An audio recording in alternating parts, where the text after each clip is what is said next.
¿Qué tal? ¿Cómo están amigos y amigas de esta comunidad? Como siempre un gusto, como siempre un placer que nos acompañen para platicar de diferentes tópicos, la política nuestra y cada día. Y hoy invitándolos, por supuesto, a leer, a conocer un texto sumamente recomendable titulado Política Comunal y Autonomía Urbana. Mujeres de barrio produciendo lo común en la Ciudad de México, y es por supuesto de nuestro querido admirado César Enrique Pineda, a quien saludamos, por supuesto, para platicar sobre este tema. ¿Qué digo, César? ¿Cómo estás? Muy bien, gracias por la invitación, Jesús. No, hombre, gracias a ti de verdad por acompañarnos. Platícanos un poco, política comunal y autonomía urbana. ¿Qué significan estos dos conceptos y cómo se entrelazan en la actualidad que se está viviendo en la Ciudad de México?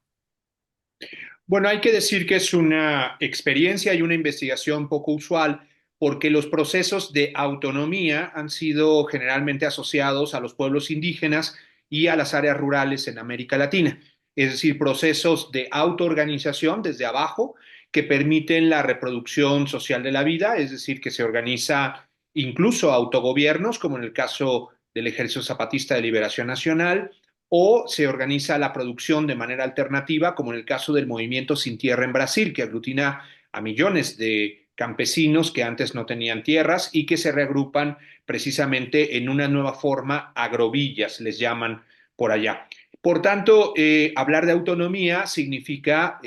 las clases populares, clases campesinas, indígenas, que se autoorganizan para reproducir su propia vida como ellos y ellas deciden. Y en este caso, autonomía significa también independencia de los partidos políticos, independencia del Estado, y política comunal significa una cosa en verdad muy inusual en las urbes, que es organizarse de manera comunitaria, pero en la metrópoli. Otra vez asociamos comunidad, por supuesto, a los pueblos indios, especialmente a las comunidades campesinas. Generalmente la noción de comunidad es muy polisémica, pues hay comunidad de naciones, comunidad empresarial, comunidad universitaria. Pero cuando estamos hablando en esta investigación de comunidad, nos referimos a la forma organizativa colectiva para reproducir la vida, para cuidar de quienes integran la comunidad y para fungir y producir, efectivamente, el tercer concepto es un común. El común es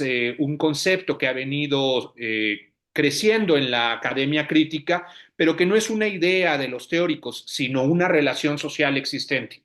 Los comunes, por ejemplo, es una forma de regular los bienes comunes naturales. Un caso que es muy ejemplar y que nos ayuda a entender fácilmente lo que es un común son las comunidades zapotecas de los valles centrales de Oaxaca, donde hay un gran estrés hídrico y frente a ese estrés, es decir, se está acabando el agua o escasea y sequía, las comunidades se organizaron para producir infraestructura comunitaria colectiva con trabajo comunal, que es trabajo no pagado, es trabajo obligatorio de cada familia que pertenece a la comunidad,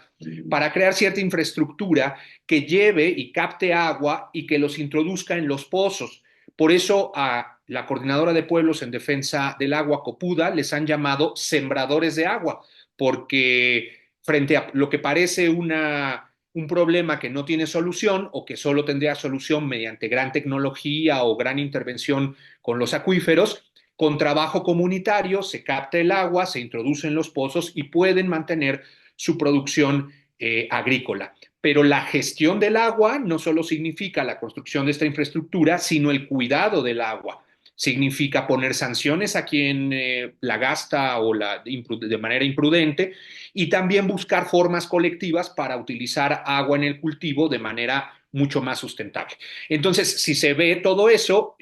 la gestión sustentable, la asamblea que impone sanciones, la asamblea que organiza a las propias comunidades, el propio trabajo comunitario que produce, que permite la captación de agua, todo eso es un común para comunidades que producen comunes. Y lo importante de esta experiencia es que la que se investiga en esta publicación, que es una publicación de la Facultad de Ciencias Políticas y Sociales de la UNAM y de Bibliotopía, es que reproduce una experiencia de producir comunes en comunidades urbanas. Ese es también lo novedoso. Oye, querido, entras y una parte fundamental de la introducción, por ejemplo, nos cuentas el desarrollo en muchos sentidos, incluso el título es hacer comunidad en la ciudad, y que ha sido un periplo muy particular por parte de las organizaciones que se fueron conjuntando y todo ello, en donde han tenido que enfrentar represión, han tenido que enfrentar violencia en muchas ocasiones, y me llama mucho la atención la época, el 94, un año en donde el país en muchos puntos se rompió política y económicamente hablando, y cómo empiezan a surgir precisamente este tipo de movimientos. Sí, hay que decir que esta experiencia viene como muchas otras, tú muy bien lo dices, la zona metropolitana de la Ciudad de México no se puede entender sin el movimiento urbano popular. Cerca del 60% de las construcciones de vivienda familiar son autoconstruidas. Generalmente no entendemos que la gente común, las clases populares, pero también las campesinas y los pueblos indígenas, reproducen su vida a veces sin el Estado, sin el apoyo del Estado y sin, obviamente, por no tener el acceso a los recursos, sin las empresas, sin el mundo mercantil, sin el mundo privado, sino que tienen que hacer para sobrevivir lo que tengan que hacer. Y en ese sentido, hay una enorme experiencia de autoconstrucción, aunque no estén en los movimientos urbanos populares, pero el movimiento urbano popular fue una enorme expresión de la crisis de vivienda, no solo producida por el terremoto, sino también por la crisis neoliberal que recortó todos los recursos para el financiamiento de vivienda. Pero incluso hay que decir que también se produce esta crisis porque estos movimientos son integrados y fueron integrados por la gente que incluso no cumplía con los requisitos para acceder al apoyo al Estado, porque el Estado pide generalmente pues que puedan pagar en el largo plazo los créditos que se les otorgan para producir su propia vivienda. Pero estas son clases populares tan precarias, tan empobrecidas, que no tienen cómo comprobar sus ingresos. Son generalmente diableros de la Merced, son vendedores ambulantes del metro o trabajadoras domésticas o lavadoras de ropa ajena. En fin, son un sector popular muy importante que tanto en la década de los 90 como en los principios de los 2000 era la mitad de la Ciudad de México. Esto es importante, o sea, generalmente pensamos a la Ciudad de México como el centro económico más importante del país, donde el trabajo asalariado pues debería ser quizá la forma o la modalidad de reproducir la vida familiar, pero resulta que hasta hoy, incluso en 2024, sigue siendo muy importante lo que llaman informalidad, pero que no tiene nada informal, solo es otro tipo de trabajo, otros trabajos que no entran al área de lo asalariado y que la gente se organiza. El movimiento urbano popular fue fundamental y esta organización que tiene alrededor de 12 asentamientos en Ciudad de México es una experiencia masiva que se desprende del movimiento urbano popular, en buena medida degradado también por la partidización y el clientelismo, y estos se van por otro lado, que significa, así lo dicen ellos, perdón, ellas mismas, producir y organizar comunidades como forma de lucha. Es decir, en vez de ser solo solicitantes de vivienda o cooperativas de vivienda, que como esas experiencias en México también hay en Uruguay, también en Chile, ¿no? Pues por la crisis también de vivienda que se generó en muchas periferias urbanas en toda América Latina, ellos, además de la vivienda,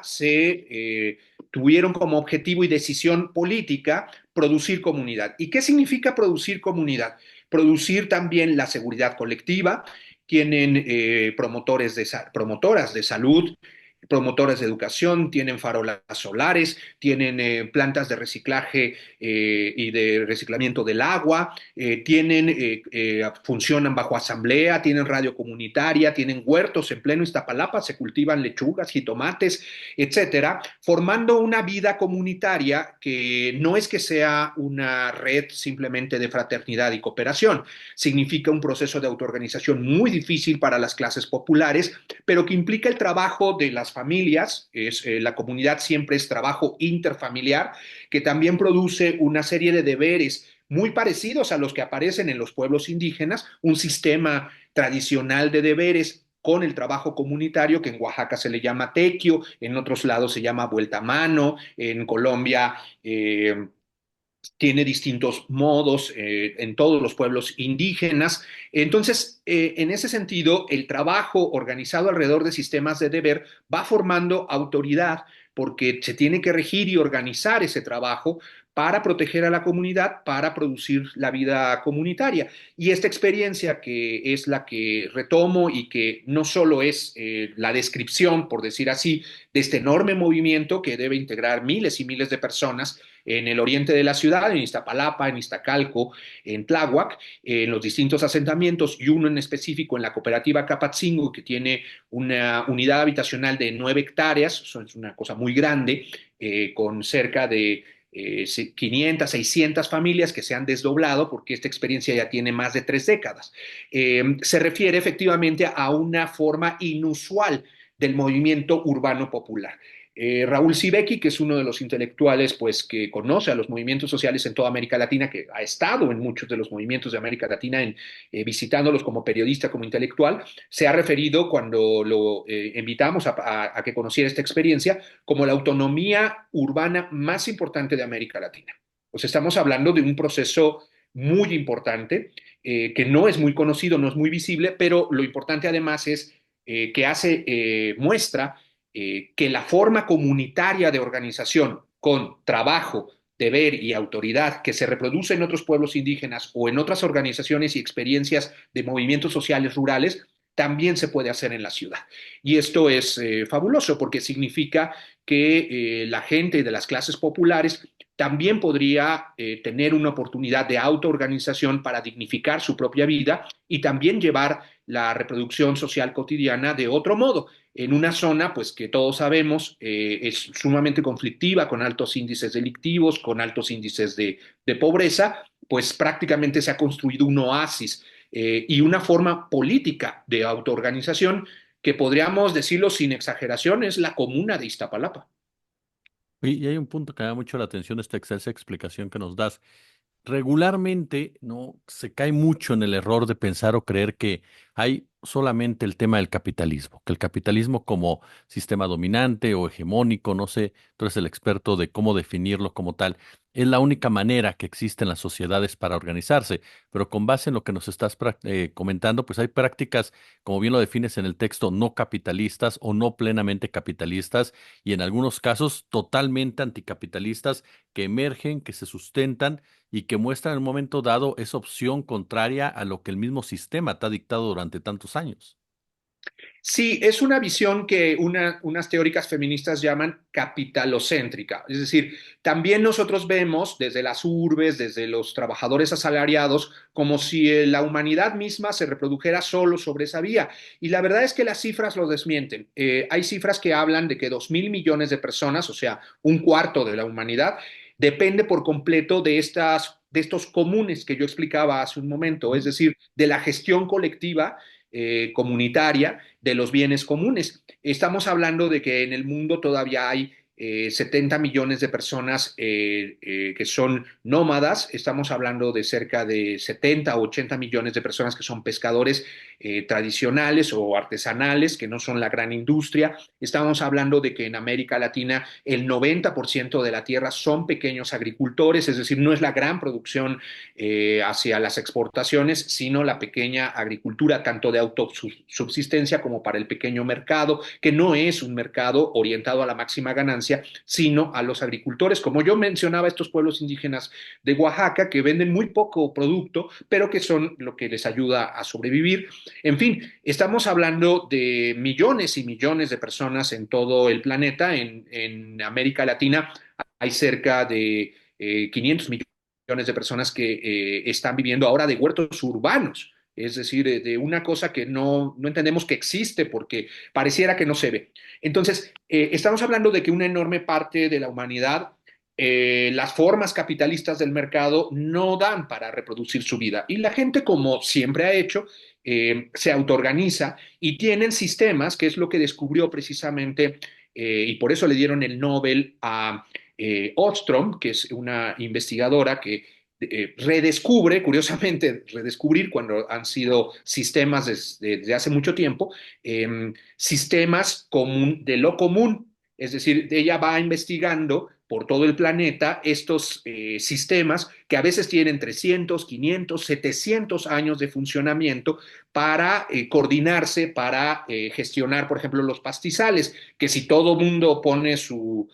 ganado en el mismo lugar, pues agotas obviamente los pastos y las tierras y por tanto hay sistemas de rotación entre los ganaderos, sistemas de pesca, por ejemplo, que los propios pescadores se ponen de acuerdo y hay formas de sanción y de autoorganización para ir rotando las zonas donde deben pescar y donde dejan descansar, por decir así, para que los bancos de peces puedan seguirse reproduciendo. Estos sistemas son fenomenales y demuestran que a veces no se necesita ni el gobierno ni, por supuesto, la iniciativa privada. Entonces, y que beneficia, pues, como su nombre lo indica, al común, es decir, a todos los que integran ese sistema de gestión. Entonces, todas estas formas de reproducción, precisamente como tú bien lo indicas, forman alternativas, por supuesto, sociales, alternativas de los más pobres, porque son generalmente los más pobres quienes están autoorganizados a contrasentido de lo que nos dicen, no porque no exista efectivamente entre los pobres redes criminales, redes clientelares, redes, digamos, de corporativas incluso y de captura internacional de redes, digamos, ilegales. Esto, por supuesto, existe, pero también existen estas otras formas. Y eso es a lo que no estamos acostumbrados y acostumbradas a pensar. Es decir, la gente reproduce de manera muy organizada en ocasiones su propia vida de manera alternativa, a veces también de manera sustentable. Esto, que son los saberes bioculturales de los pueblos, ha demostrado que muchas veces los pueblos tienen mucha mayor eficacia y autoorganización para poder explotar los bienes naturales sin destruir los ecosistemas y de manera sustentable. Todos estos saberes son parte de la investigación, pero referidos a un proceso en específico que refiere a un hallazgo, por decir así, y a un saber práctico popular, donde la autoorganización en el oriente de la Ciudad de México ha permitido construir una experiencia inusual, desconocida, pero que permite ver que en las ciudades hay otra manera de gestionar los barrios populares, hay otra manera de dignificar la vida. Por supuesto, la gente que vive en esos barrios está muy contenta porque efectivamente tiene seguridad, la gente no quiere salir, es muy peligroso esa zona donde están asentados y asentadas, y tienen una vida comunitaria muy rica, tanto cultural, de fiestas, de autoorganización. Ahora, también es un proceso muy pesado para las familias, pero precisamente la autoorganización familiar permite a través de la rotación, no son individuos, sino familias, y si no puede hacer el trabajo colectivo la esposa, pues el hijo, la hija, ¿no? El esposo que cumple con las tareas obligatorias de la comunidad. Esto es lo que en realidad permite la sostenibilidad de esfuerzos comunitarios en el largo en el largo plazo. Entonces, estas experiencias queremos difundirlas, pero también sobre todo aprender de ellas, es decir, porque hablan de procesos de autoorganización de las clases populares, porque se pensaría que solo a veces se dice, bueno, son los pueblos indígenas porque tienen su tradición o su identidad étnica, o son los campesinos, pero porque tienen la base material de la tierra, y en este caso no existe la producción, pero sí existe el habitar en común. El habitar en común no solo significa sentarse y vivir en la casa contigua, sino gestionar la vida en colectivo, ¿no? El mantenimiento de la unidad habitacional, que parece una cosa muy sencilla, pero es la electricidad, el drenaje, mantener toda la infraestructura que implica esa unidad habitacional y las actividades que, insisto, reproducen una mejor vida en salud, en educación, en cultura para ellos y ellas. Oye, como bien lo señalas, se tiene que difundir todo eso, ha pasado invisibilizado para los medios corporativos como tal. Tú eres el experto, si por alguna razón plenamente racista, clasista, capitalista como tal, al retar un sistema de una u otra manera. Ahora con Clara Brugada, quien es una jefa de gobierno proveniente de este tipo de movimientos sociales, ya nos planteaba Iztapalapa, por ejemplo, cómo ha ido generándolos. ¿Consideras que pueden tener mayor protagonismo en todo ello, incluso desde una óptica de gobierno proveniente de la propia jefa? La experiencia de la Organización Popular Francisco Villa de Izquierda Independiente, que así es como se llama este movimiento masivo, en realidad es un movimiento, ha estado mucho más cercano a las experiencias independientes de los partidos. Vienen de un proceso de fractura primero con el PRD, y luego de una experiencia que hay que decir venía de un discurso radical, muy tradicional de la revolución y la búsqueda del socialismo, para luego adaptarse a lo que las clases populares buscaban y necesitaban, que primero era solo la vivienda y luego se convirtió en un proyecto efectivamente de vida, como ellos dicen, construyendo comunidad. Insisto, muchas experiencias de cooperativas de vivienda se consigue la construcción, se consigue si el Estado a lo mejor apoya, se entregan las llaves de las casas y se disuelve la organización, pues porque de alguna manera ha cumplido su objetivo. En este caso no. Desde que se entregaron las viviendas han pasado ya más de 2 décadas y la gente sigue no solo autoorganizada. Menciono esto porque creo que han desarrollado un tipo de política que se vincula mucho más a la movilización social, pero también a los movimientos, digamos, de corte radical, que se identificarían mucho más con el Ejército Zapatista de Liberación Nacional y con las experiencias de abajo autonómicas. Ellos, por ejemplo, han llevado a muchos de los pueblos indios, a la Policía Comunitaria de Guerrero, a las autoridades del buen gobierno de Cherán, que es otra de las experiencias más importantes de autonomía indígena, aunque ellos no le llaman autonomía, solo le llaman buen gobierno, pero que es la otra experiencia, además del zapatismo, más importante porque se gobiernan a través de un consejo de Queris y 4 asambleas barriales, en el caso de Cherán, una cosa muy similar a lo que sucede, por supuesto, en el oriente de la ciudad en esta investigación que hago. Entonces hay una especie de comunicación y de aprendizajes, ¿no?, de los procesos populares, indígenas, campesinos, con esta experiencia de urbana de la OFBI, y ahí yo sí se diría muy contundente, ellos van por un modo independiente totalmente de los partidos políticos, un modo que cuestiona incluso las formas de gobierno de la 4T, por supuesto, cuestionando y resistieron durante mucho tiempo al neoliberalismo, pero diríamos que es una vía independiente y que no necesariamente coincide con hoy lo que podría ser pues un gobierno muy legítimo, el de Clara Brugada, ¿no? Ha tenido una votación muy importante, porque han sido 2 formas de expresión del movimiento urbano popular distintas, una que giró hacia lo partidario y una que giró hacia los espacios de vida colectivos en estas comunidades. Creo que en Iztapalapa incluso en su momento fueron 2 vías muy distintas. Creo que también por eso, en parte, hay cierto desconocimiento de específicamente de este movimiento, aunque entre los movimientos sociales, hay que decir, y entre las experiencias críticas a nivel internacional, cada vez más gente acude al oriente de la ciudad, a estos asentamientos, a ver cómo están organizados, porque el proceso es, insisto, excepcional. Viene gente de Europa, viene gente de Estados Unidos, viene gente de otros movimientos sociales, hay académicos de Uruguay, de Argentina, que han venido a conocer esta experiencia porque es simplemente una alternativa popular construida desde abajo, desde mujeres que muchas de ellas no han terminado la primaria y sin embargo han logrado un proceso de autoorganización tal que deslumbrarían a quien sea, políticamente hablando en sus asambleas, organizativamente hablando en sus distintas formas de estructura y en la participación